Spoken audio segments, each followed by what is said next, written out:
아벨의 예배.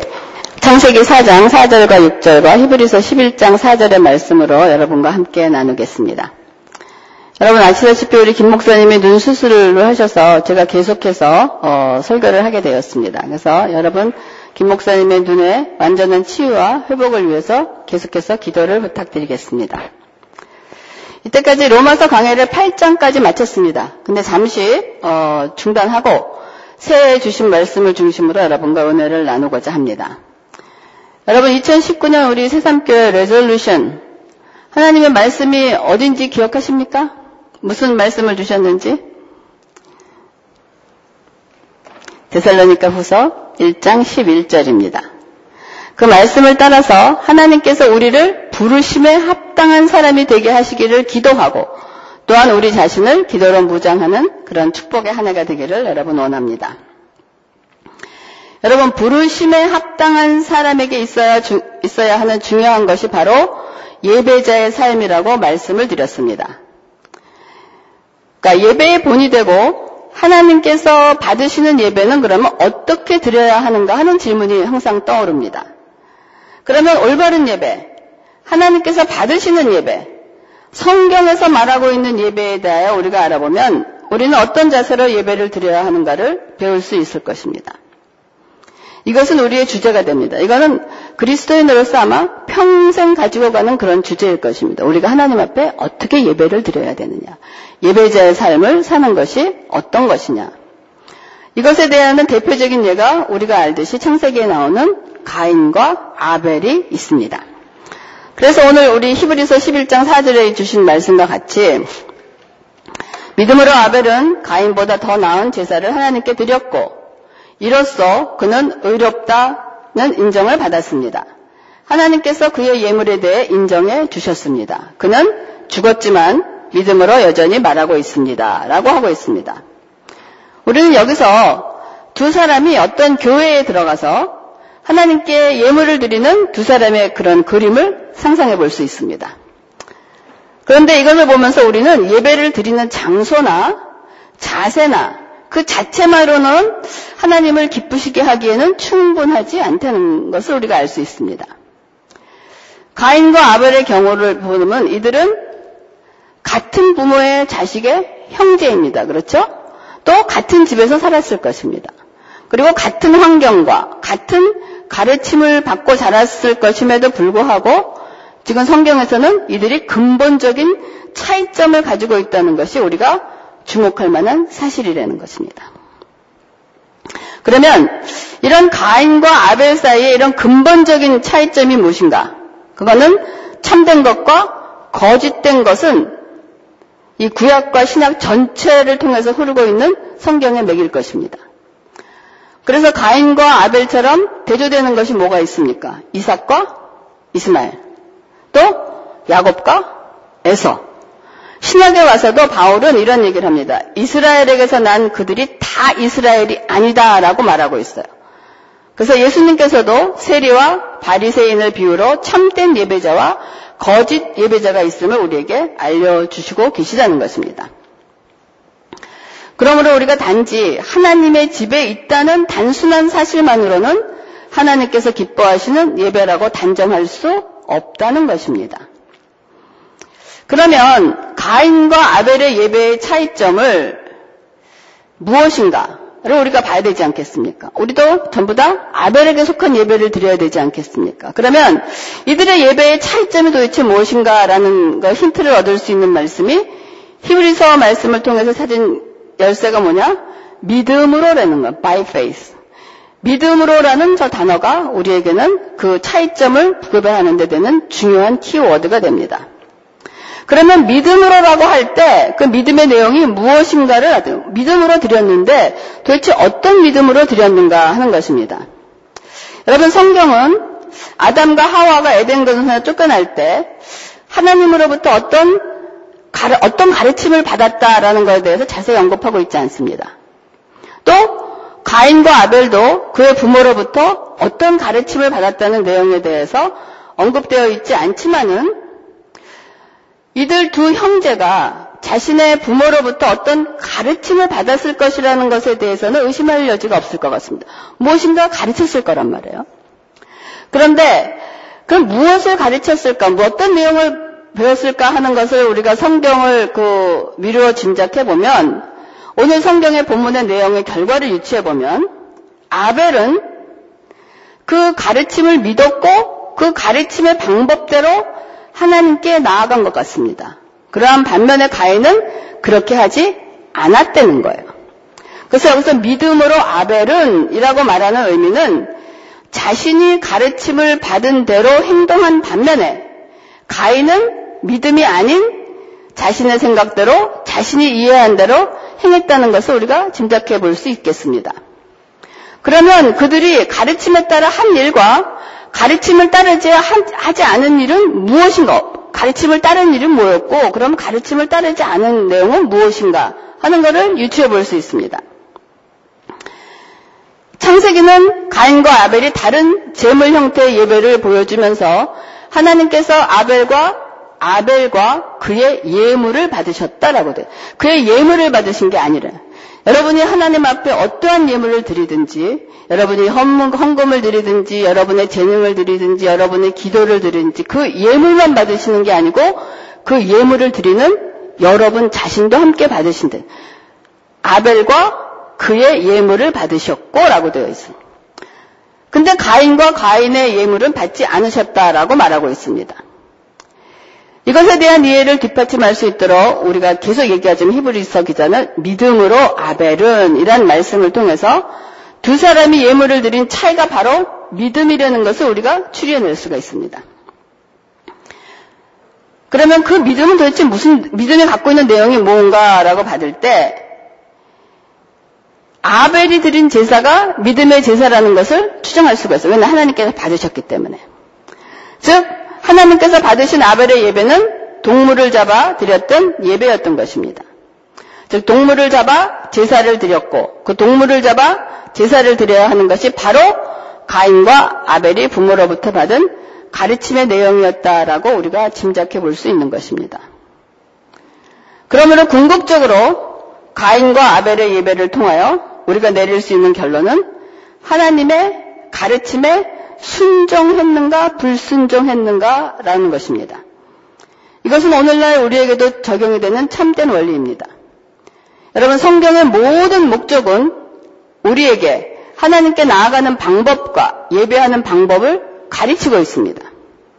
하나님을 어떻게 알게 되는가? 하나님은 어떤 예배를 받으시는가?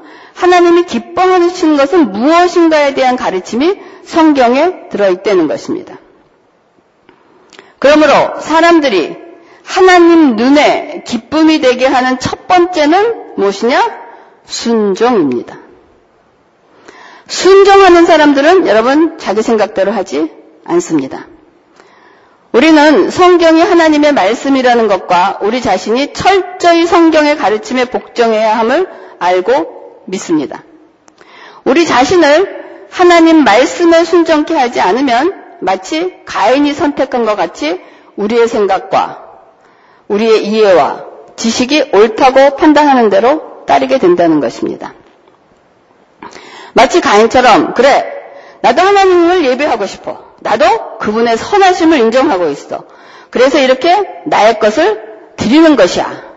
그래서 그는 하나님께 땅의 열매 중에 일부를 드렸을 것입니다. 근데 그가 드린 예물은 그냥 시시하진 않았을 거예요. 자기가 드린 농사의 첫 열매고 굉장히 근사한 그런 예물을 드렸을 것입니다. 그러면서 바로 이거야. 내가 농사 지은 것 중에서 가장 좋은 곡식을 드렸어. 잘 드렸어. 이것으로 나는 하나님을 믿고 인정하는 거야. 그러나 중요한 것은 그가 가르침대로 하지 않았다는 것입니다. 이것은 형식일 뿐 믿음을 수반하지 않았다는 것입니다. 즉 믿음의 행위가 아닌 자신의 의로, 자아로 드렸다는 것입니다. 이렇게 드려진 가인의 예배는 가인과 그의 예배 둘 다 인정하지 않으셨다는 것입니다. 그러므로 하나님께 올바른 예배를 드리는 삶은 하나님의 말씀에 순종하는 것입니다. 우리가 예배를 드리는데 예배를 드리는 것보다 더 중요한 것이 하나님 앞에 순종함으로 예배를 드리라는 그런 말씀입니다. 그래서 우리가 믿음으로 아벨은 가인보다 더 나은 제사를 하나님께 드렸다라는 말씀을 통하여 우리가 한 걸음 더 나아가 생각해 봅니다. 그러면 어떻게 해서 아벨은 더 나은 예배를 드렸다는 것입니까? 그의 직업이 양치기이기 때문에 손쉽게 짐승을 취할 수 있어서 그랬을까요? 아벨은 짐승을 취하여 이 짐승을 죽이고 그 피를 드리는 것이 직업하고는 상관없었을 것입니다. 자기가 직업이 양치는 거기도 양을 드리는 건 아니었을 거라. 그렇다면 아벨을 이렇게 하도록 한 것이 무엇일까요? 아벨은 그 가르침을 이해하고 믿었기 때문에 믿음으로 이러한 예배를 드린 것입니다. 그러므로 성경에서 말하는 믿음이라는 것은 하나님 말씀에 대하여 순종함으로 반응하시는 거예요. 우리가 믿음이 있다라고 얘기합니다. 너의 믿음을 내게 보여주라. 도대체 네가 갖고 있는 믿음이 뭐냐? 하여간 믿음은 보여지지 않습니다. 하지만 내가 믿음이 있다고 보여주는 그 증거가 뭐냐? 하나님 말씀에 대해서 순종함으로 행하는 것, 반응하는 것이 바로 믿음이라는 것입니다. 우리가 하나님에 대한 믿음이 있다고 말하면서 하나님의 말씀의 가르침대로 행하는 것이 바로 믿음이라는 거예요. 그러면 아벨이 받은 가르침의 내용은 여러분 무엇이었을까요? 바로 하나님을 예배하는 일과 하나님께 나아가는 일에 있어서 반드시 희생 제물을 드려야 한다는 것입니다. 바로 생명을 드리는 일이며 피에는 생명이 있기 때문에 그 희생 제물은 반드시 피를 흘려야 하는 제물이었다는 것을 배웠을 것입니다. 우리는 이 가르침의 힌트를 창세기 3장 15절에서도 알 수 있습니다. 여러분 창세기 3장 15절 기억하십니까? 내가 너와 여자 사이에 내 자손과 여자의 자손 사이에 증오심을 두리니 여자의 자손이 내 머리를 상하게 하고 너는 그의 발뒤꿈치를 상하게 할 것이다. 여기서 여자의 후손이 바로 누구입니까? 예수 그리스도를 얘기하는 거예요. 이 창세기 15절은 우리가 원시 복음이라고 합니다. 이걸 복음이에요. 이 말씀은 예수 그리스도의 죽으심에 대한 예언이며 예수님께서 승리하실 것이라는 그러한 예언이었습니다. 또 다른 면에서는 이 희생 제물의 제도를 하나님께서 아담과 하와에게 만들어 입히셨던 가죽옷을 보기도 합니다. 그 가죽은 무엇입니까? 가죽옷을 입기 위해서는 그 가죽을 벗기기 위해서 누가 죽어야 됩니까? 동물의 가죽이 죽어야 된다는 거예요. 그래서 그 가죽은 죽음의 결과였고 피 흘림의 결과로 예수 그리스도께서 우리를 위하여 죽으신 후에 그분의 의의 옷을 예표하는 것이다 라고 얘기하고 있습니다. 그러므로 아벨은 이 가르침을 믿었던 것입니다. 그러나 가인은 듣기는 들었어도 이해도 못하고 믿지도 않으면서 하나님을 예배한 자였다는 것입니다. 오늘 우리 교회에서 하나님의 복음의 말씀이 선포됩니다. 예수 그리스도의 십자가의 보혈의 역사, 회개의 역사, 죄사함의 역사 이런 것이 다 됐지만은 우리가 하나님의 말씀을 공부하면서 이해하고 이해된 말씀을 믿는가 하면 아무리 들어도 이해가 되지 않고 믿지 않는 사람들이 있다는 것을 우리가 미루어 짐작할 수가 있는 것입니다. 그래서 가인은 그럼에도 불구하고 나는 하나님을 예배하러 가는 길이야. 잘 될 거야. 곡물 중에서도 최상급을 드리는 거니까. 이것을 하나님께 드리면 이것을 보시고 기뻐하셔서 모든 것이 다 형통하게 잘 될 거야. 나는 하나님을 잘 믿는 사람이야. 라고 가인은 생각했을 것입니다. 그러나 아벨은 거기서 그치지 않고 아니야. 그러면 안 돼. 이것으로 충분하지 않아. 우리는 죄인들이야. 그래서 우리가 하나님께 최고의 것을 드려도 그것은 가치도 없고 하나님께서도 받지 않으신다는 거라고 말씀하셨어. 죄는 심판을 받아야 돼. 그 심판은 바로 죽음이야. 하나님께서 우리를 위해 죽으실 분을 예배하셨어.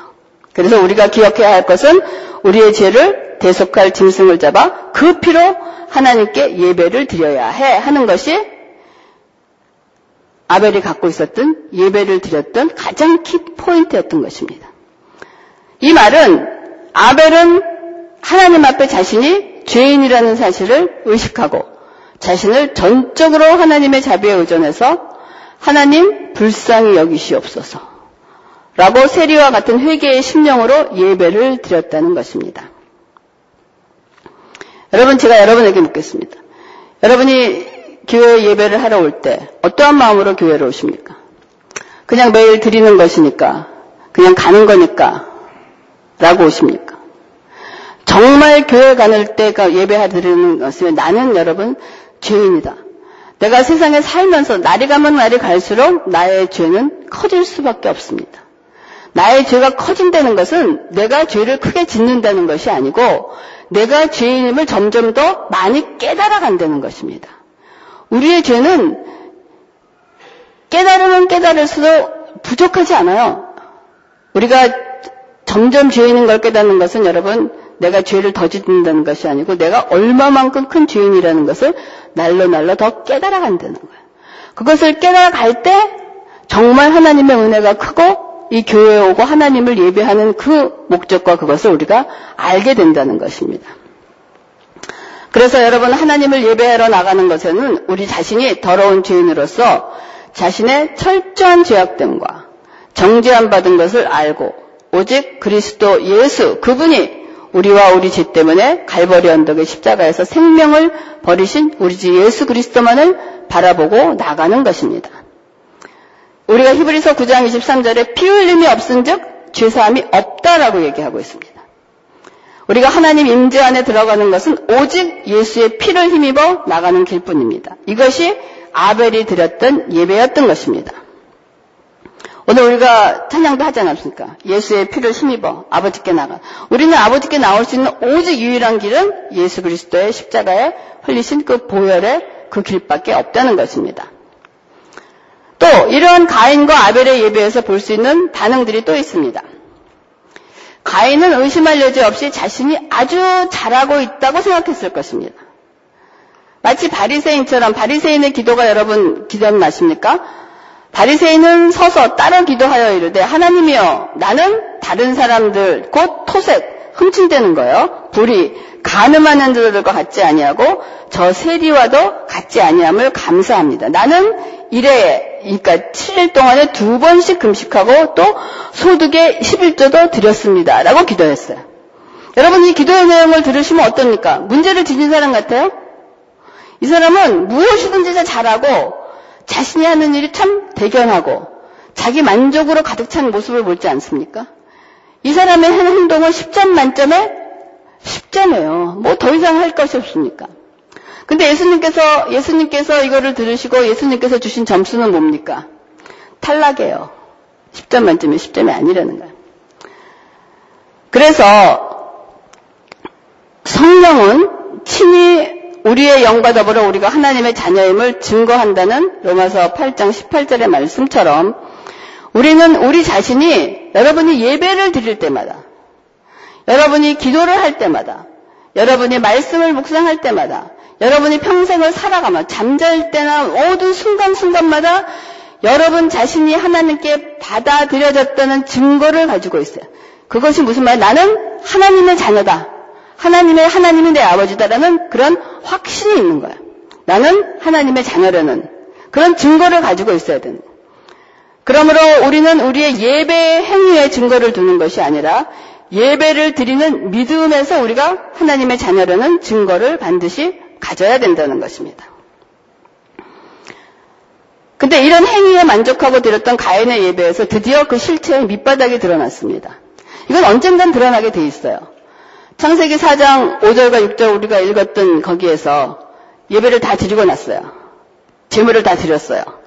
근데 하나님이 가인과 그의 제물은 받지 아니하신지라 그랬더니 가인이 어떻게 됐습니까? 가인은 몹시 분하여 안색이 변하니 여호와께서 가인에게 이르시되 내가 분하여 하면 어찌 되며 안색이 변하면 어찌 됨이냐 라고 묻고 계십니다.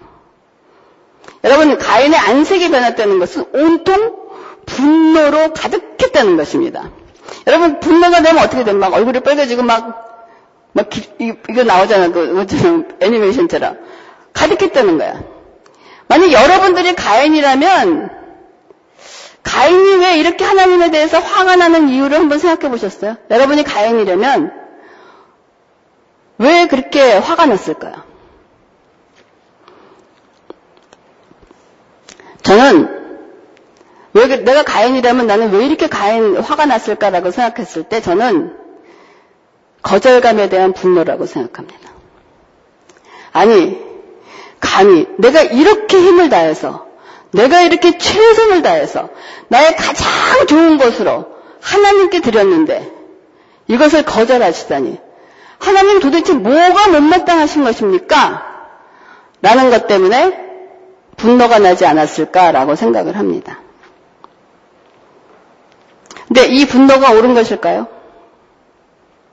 하나님은 그래서 네가 잘했다면 왜 네 안색이 변하냐라고 하나님께 물으신단 말이에요. 여러분이 가인의 분노가 옳은 분노인가 여러분 한번 생각해 보시기 바랍니다. 만약에 이것이 옳은 분노가 아니면 우리도 하나님 앞에 우리가 예배가 드려진 것이 우리가 하나님께 드렸던 모든 것들이 다 믿음으로 드려서 하나님 앞에 다 그래서 너는 10점 만점에 10점이라는 소리를 들을 수 있을까요? 그러면 좋겠죠. 이거는 완전히 죽어야지만 10점 만점에 10점이지. 그렇다면 가끔은 우리가 너 잘못했다. 네가 드린 거 내가 안 받겠다. 라는 소리를 들을 수도 있다는 거예요. 그럴 때 우리는 여러분이라면 어떻게 하나님 앞에 반응하시겠습니까? 한번 생각해 보시란 말이에요. 우리는 잘못 드릴 수도 있어요. 하나님한테 책망받을 수도 있고 하나님이 난 이건 안 받겠다라고 하실 수도 있다면 그럴 때 우리의 자세는 어떻게 드려야 되는가 한번 여러분 가인처럼 하시겠어요? 퀘스천을 남겨놓겠습니다. 나 같으면 어떻게 할 것인가? 가인의 이러한 행동은 가인의 잘못된 영적 상태를 보여주는 것이에요.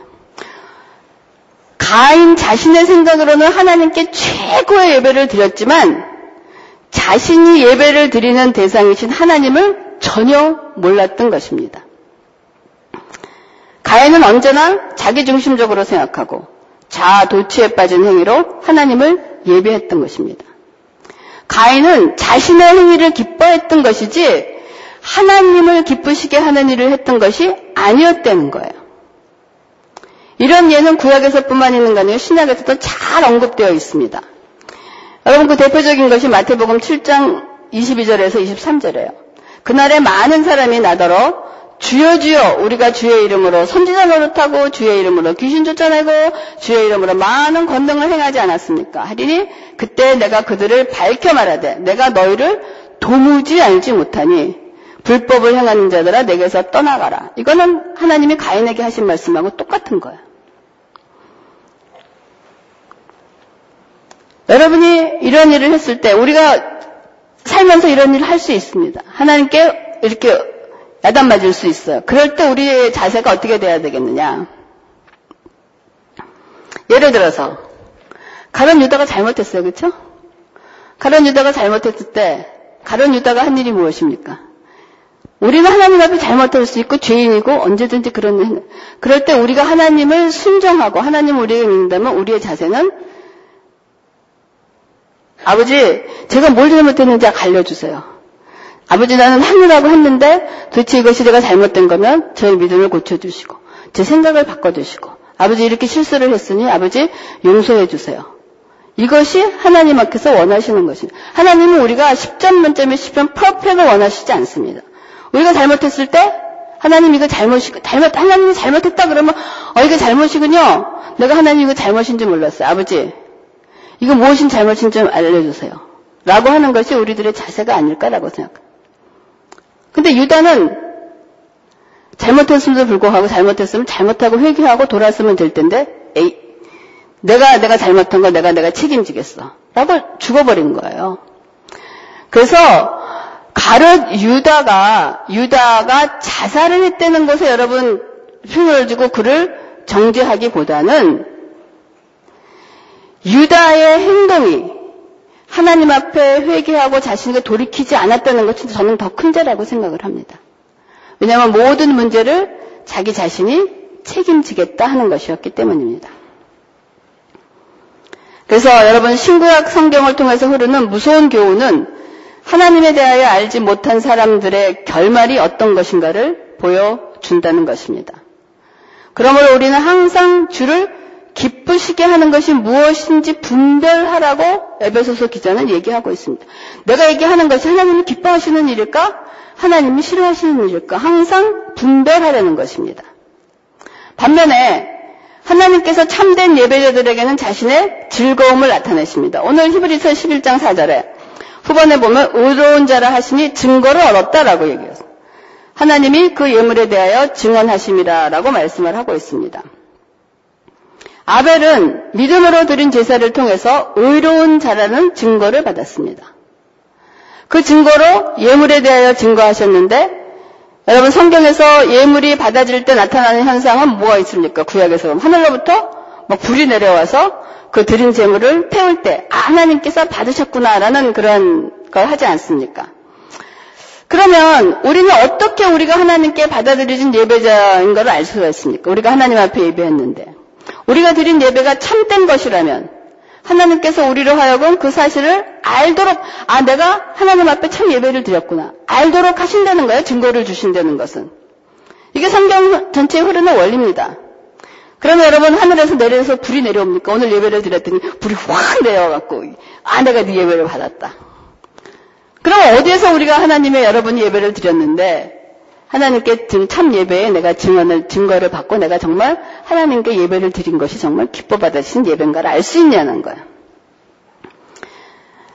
참된 예배자의 삶에는 하나님께서 우리에게 주시는 무언가, 여러분 마음에 만족이 있습니다. 또 뜨거움이 있습니다. 감격이 있습니다. 눈물이 있습니다. 평안이 있습니다. 그리고 나의 잘못을 깨달으니까 바로 이거야. 이거구나 하는 그런 하나님과의 만남과 이런 것이 있어요. 이것이 뭐냐? 오늘날에는 하늘에서 내려오는 불이라는 것입니다. 그리고 이 모든 것들은 여러분 하나님께로부터 온 것임을 여러분 알 수가 있는 것입니다. 하나님께서 항상 우리의 믿음의 예배가 드려졌음을 우리에게 항상 증거로 주신다는 거예요. 여러분이 기도를 해도 그 기도를 통해서 오는 마음의 감동과 이거는 하나님이 그 기도를 지금 어텐션하고 계시고 기도를 주관하고 계시고 기도를 어떻게 응답하시고 어떻게 이끌어 가신다는 것을 커뮤니케이션 하는 거예요. 그런 것이 없을 때는 아직 하나님에 대해서 우리가 정말 참된 예배, 하나님이 우리가 기도 응답하는 거 다 하세요? 네 욕심대로 하는 거, 네가 안 들으신다는 거예요. 그러나 제가 이렇게 드리는 것은 그럼 우리가 하나님께 참된 예배를 올바른 방식으로 드리기만 하면 여러분 모든 것이 다 만사 형통이 될 것입니다 라고 말하기 위해서 이 설교를 드리는 것이 아니라는 거예요. 여러분 아벨의 믿음의 제사가 있은 다음에 하나님께서 아벨과 그의 예물을 받으셨다라고 하고 있는 다음에 일어났던 사건이 무엇입니까? 여러분 기억하십니까? 무슨 일이 일어났습니까? 아벨이 올바른 것으로 드리는 순간 그의 형인 가인은 아벨을 질투하고 시기하고 핍박하고 마침내 어떻게 됐습니까? 아벨은 형에게 의해서 죽음을 당했습니다.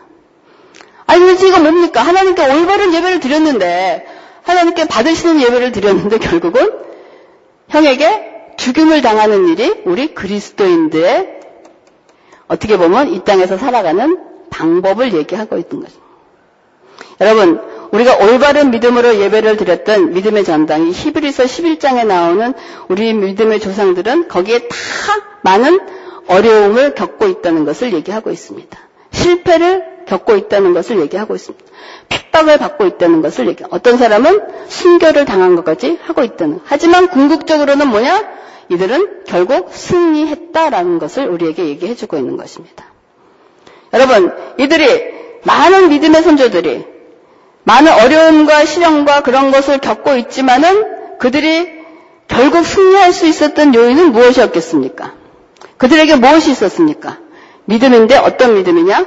나는 하나님의 자녀라는 것이 나의 확실한 믿음입니다. 내가 어디를 가든지 나는 하나님의 자녀이다. 내가 무슨 일을 하든지 하나님의 자녀이다. 그러기에 나의 인생은 힘들고 어렵고 고난이 있을지라도 결국은 승리한다. 왜? 우리 아버지가 하나님이시기 때문인 것입니다. 그러므로 세상의 그 어떤 것으로도 우리가 하나님의 자녀임으로 주님과 함께 영원한 즐거움에 들어갈 것이라는 사실을 빼앗을 수가 없다는 것입니다. 그래서 주님은 마태복음 10장 28절에 육체는 죽여도 영혼은 죽일 수 없는 사람을 두려워하지 말고, 그러니까 육체는 죽여도 영혼을 죽일 수 없는 사람을 두려워하지 말라는, 세상이 하는 거 두려워하지 말라는 거예요. 세상은 우리를 힘들고 어렵고 어쩌면 우리의 육체, 이런 육신의 것은 죽일 수 있어도 우리의 영혼은 건드리지 못한다는 거예요. 그럼 두려워하지 말고 오직 영혼과 육체를 한꺼번에 지옥에 던져 멸망시킬 수 있는 분을 두려워하라라고 얘기하고 있습니다. 그분이 누구십니까? 우리 아버지 하나님이시라는 거예요. 그렇기 때문에 세상에 어떤 두려움과 그거에 대해서 겁내지 말라는 거예요. 너의 육체에 약간 이런 아픔과 이런 건 약간 데미지를 낼 수 있지만 네 영, 이것은 건드리지 못한다는 것입니다.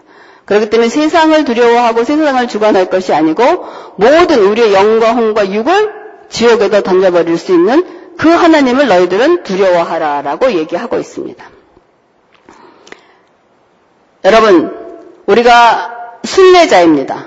예배자의 삶을 사는 우리들은 너희들이 세상에 살 때 하나님을 믿었으니 하나님의 순례자로 하나님의 자녀가 되었으니 내가 너를 편안하게 살게 해줄 것이다 라는 약속을 받은 것은 아닙니다. 하나님은 그런 약속 안 하셨어요.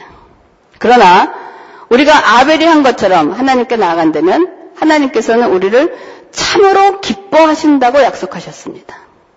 그래서 저는 저희 새삼교회 그 표어를 굉장히 좋아해요. 하나님을 기뻐하는 교회. 하나님이 기뻐하는 교회. 우리가 서로 상호간에 기뻐한다는 거. 이 교회가 그 표어가 참 하나님 앞에 좀 감사합니다. 그래서 제가 끝으로 아벨의 질문을 저와 여러분에게 한번 던져봅니다. 히브리서 11장 4절 마지막에 뭐라고 되어 있냐면 저가 죽었지만 믿음으로 오히려 말한다라고 얘기했습니다. 아벨이 죽었는데 믿음으로 말하고 있다는 것입니다. 여러분, 아벨이 여러분에게 말하고 있는 말씀이 들립니까? 들리기커녕 지금 무슨 말을 하나, 그 내용도 모르고 지금 무슨 말을 할까라고 생각하고 있을 것입니다. 아벨의 메시지는 그 아들 예수의 피가 우리를 모든 죄에서 깨끗하게 하실 것이다라는 메시지입니다. 우리의 살 길은 뭐냐? 오직 참된 영과 정직과 열린 마음으로 철저하게 예수 그리스도와 예수 그리스도께서 십자가에 못 박히신 것을 절대적으로 의지하라는 계시의 말씀에 순종하라는 것입니다. 여러분, 우리가 하나님의 자녀로 합당한 삶을 살기 위해서 기도할 때 우리에게 주시는 그 우리의 역할은 뭐냐? 예배자입니다. 예배자의 삶 속에서 가장 중요한 것은 하나님 말씀에 순종하는 것입니다. 하나님 말씀에 순종하고 살 때 하나님이 우리를 기뻐하신다는 것입니다. 그리고 여러분이 어디를 가든지 무슨 일을 만나든지 두려워하지 않을 것은 나는 하나님의 자녀다. 우리의 아버지는 하나님이시다는 거 여러분 잊지 마시기 바랍니다. 여러분, 지난주에 제가 성경 구절을 주고 외우라고 그랬는데 무슨 성경 구절 외웠는지 기억나십니까? 예레미야 33장 3절입니다. 333. 너희는 내게 부르짖으라. 그러면 내가 응답하겠다라고 해요. 근데 응답하는데 너희가 알지 못하고 크고 비밀한 것을 너희에게 알려주리라라고 했습니다. 여러분, 그 말씀을 한 줄 가지고 여러분이 다 완벽하게 외우지 못해도 돼요. 그걸 가지고 묵상하는, 하나님 부르짖으려는 거예요. 응답하겠다는. 크고 비밀한 것을 좀 저에게 알려주십시오. 이번 주 묵상 설교 성경 구절 드리겠습니다. 사무엘상 15장 22절에서 23절. 이거 제가 좀 잘랐어요. 여러분 다 길어서 안 되는 거야. 순종이 뭐냐? 제사보다 낫다는 거야. 순종이 여러분 제사보다 낫다라고 얘기해요. 순종하는 것이 여러분이 많은 예배를 드리고 무슨 행사를 하는 것보단 순종하는 것이 낫다. 다른 거 몰라도 하나님 순종이 제사보다 낫습니다. 여러분 한 주간 하나님 저 순종하는 사람 될 수 있게 순종하는. 그리고 거역하는 것은 점치는 죄와 같다고 그래요. 우리가 예수 믿고 나면 점 보러 안 갑니다. 큰 죄 짓는다고. 그러면서 하나님의 말씀에 거역은 잘해요. 그거는 점치는 거랑 똑같은 거야. 점을 안 보러 간다 그래서 똑같은 거야. 또 완고한 거. 우리가 우상에게 절하지 않습니다. 우상을 섬기지 않아요. 근데 뭐냐? 완고하게 자기 고집을 피운다는 그 완고한 것은 우상에게 절하는 죄와 같다는 거야. 그러니까 여러분이 이 말씀을 완전히 못 외우더라도 여기서 기억해야 될 건 순종, 거역, 완고만 뽑으세요. 하나님 내가 순종하는 사람 될 수 있게 해주세요. 그리고 내가 거역하게 하나님의 말씀을 불순종하면서 거역하지 않게 도와주세요. 또 내가 내 고집으로 완고한 사람이 되지 않게 해주세요. 라고 기도할 수 있기를 바라겠습니다. 기도하겠습니다. 하나님 감사를 드립니다. 우리가 오늘 예배자의 삶을 살면서 아버지 하나님 앞에 하나님 앞에 기뻐 받으시는 예배를 드리기를 원합니다. 하나님 우리에게 순종하는 마음을 허락하여 주시옵소서. 순종으로 하나님을 기뻐하게 드리는 우리가 될 수 있도록 인도하시고 축복하여 주시옵소서. 감사를 드리면서 모든 말씀을 예수님의 이름으로 기도합니다.